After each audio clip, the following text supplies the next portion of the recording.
Welcome back, everybody, to Tallybook Troubleshooting, coming to you from the Permian Basin International Oil Show, Ector County Coliseum, right here in my hometown, Odessa, Texas. Brought to you by the Wireline Group. They're sponsoring the podcast party here at the Permian Basin International Oil Show. But shout out to my company, Arc Energy. We process your energy. Great process equipment manufacturer. Excited to have a returning Tallybook Troubleshooting guest, Kaes De Jong. Welcome back. Thank you, sir. Man, this is the first time I think I've had someone on for a whole episode twice in a row. So nice. Thank you very much for doing this. Thank you very much. Thanks for having me. How has the Permian Basin International Oil Show, keep saying that because we're trying to plug them, right? For sure. How's that been treating you? It's been great. We started off a little slow, then it got busy, but overall, a lot of great conversation. You know, all the people that we were talking to a year ago that were lukewarm on it are now starting to call us back. We're definitely starting to see some activity. A lot of people stopping by our booth talking about, hey, how can we help? You know, what can we do? So it's been a great show so far. If you don't know Kaes, he's got a great LinkedIn profile. Reach out to him. You take all connection requests, right? All of them. Perfect. Great guy on LinkedIn. Tell us a little bit more about Sage. Sure. So we started the company. It's on-demand oil changes. You know, just like most everything else here, but this is one that hasn't been very popular yet. So we decided to do it. I was managing a fleet of trucks out here in the Permian. One of our technicians decided to drive his truck for about 50,000 miles without oil changes, $20,000, and a new Power Stroke engine in his truck. Just started figuring out there was a better way to do this, so we decided to start the company. Started working out with all the fleet companies. Most every company, or a lot of companies, actually own their trucks, and a lot of them actually lease their trucks. So we started really working on the lease. So how do we help these people? Because a lot of times they're tied by their lease companies. But we just come to location while you're at a safety meeting, while your guys are doing loading out equipment, while they're doing CBTs. Anytime that they're inside the office, we come out and we actually do service there and eliminate a chore for them, save you 2 or 3 hours sitting at a lube shop somewhere else, and we do it right there. Invoice everything through your fleet management company or on terms.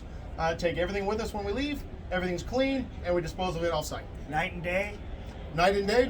Mainly we work really early mornings. We have a customer that actually wants us in Minton at 6 a.m. We leave Midland, we get up at 3:30, get out there by 6. We do 12 to 15 oil changes.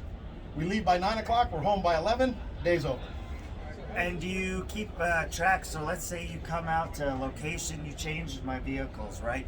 And you know, man, approximately we go out there every month. Do you follow up and be like, hey, is it time to, do you let customers know or Yep. contact them, and or are they responsible for like, hey, it's time to come back out? Sure. So some customers we actually have on schedules. So we have several customers that are on 5-6 week schedules. That's just kind of their cadence that they actually do oil changes. I have them in my calendar and I reach out to them. Tomorrow we're going out to Pecos for a 6-week interval. Some other times we actually reach out at the beginning of the weeks just to follow up. And then sometimes we get called, you know, haphazardly, hey, can you be here this afternoon? Can you be here tomorrow morning? And so it's a little bit of a mix of everything. But we actually have a partnership with a company called PGT Technologies based out of Houston. And when they're a telematics company, so they have GPS systems. When we partner with them and we have customers that do both of them, we can then monitor the mileage, right? And we can then tell you, hey, trucks 1, 12, 15, and 50 all need oil changes this week. Are you ready? We can be there tomorrow at 2 o'clock or 8 in the morning, and we go from there. Man, that's I wish I used to be an area manager for Weatherford Wireline back in the day. We used to have quite a large fleet of trucks that would have really come in handy back then, man. Always worrying, hey guys, you taking care of your units and stuff. To have somebody taking care of it, man, it sounds very convenient, sir. Sure. The oil show. Have you ever been here before? I haven't been to this one, right? So 2 years ago was, you know, things changed, right? But Yes, I haven't sir. been to this one, but this one has been good. I've been to a lot of the other oil shows over the last 12 months. I think this one has been the biggest since I've been to. The Shale Energy one in June last year in Midland was, great also. But this one's turned out really good. A lot of good activity. You mentioned, you know, the phone's starting to ring a little bit more. Is that directly, concurrent with the current oil and gas prices we got? You think, are you tied with that? Are you going to be affected by down? Do you think you'll get in the door in a couple places? Are you branching out to non-oil field guys? Sure. Are you doing construction as well? Sure. Yeah. So it's a great question. I do believe that we're tied to the oil price. out here, especially. I think people that actually were trying to maintain their own fleets, trying to keep their own people employed last year, those people are now gainfully working out in the field, and so those people are not available to do in-house oil changes anymore, and so now they're calling us. And so we're starting to see a lot of that, where we've been talking to a lot of customers, and now they're finally calling us back. Hey, it's taken 9 months or 12 months, but it's about persistence, And so that's really good. We don't do a lot of stuff outside of the oil field here, but we all work in South Texas. And in South Texas, we work for a large electrical company. We work for a lot of other construction companies. So we definitely are open. Sounds to do pretty more. diverse, man. Sounds like you got the right plan in mind. Yes, Perfect. sir. It just occurred to me the first time I interviewed you. Do you know where we were? Yeah, we were at the Doug. We were at Doug, so it seems like every conference now, we maybe have to make this a tradition. The big ones that we're at together, For sure. we do a little bit of a tally book troubleshooting. Man. Absolutely. Man, sounds like a little bit of a tradition was born. Yeah, this is the second.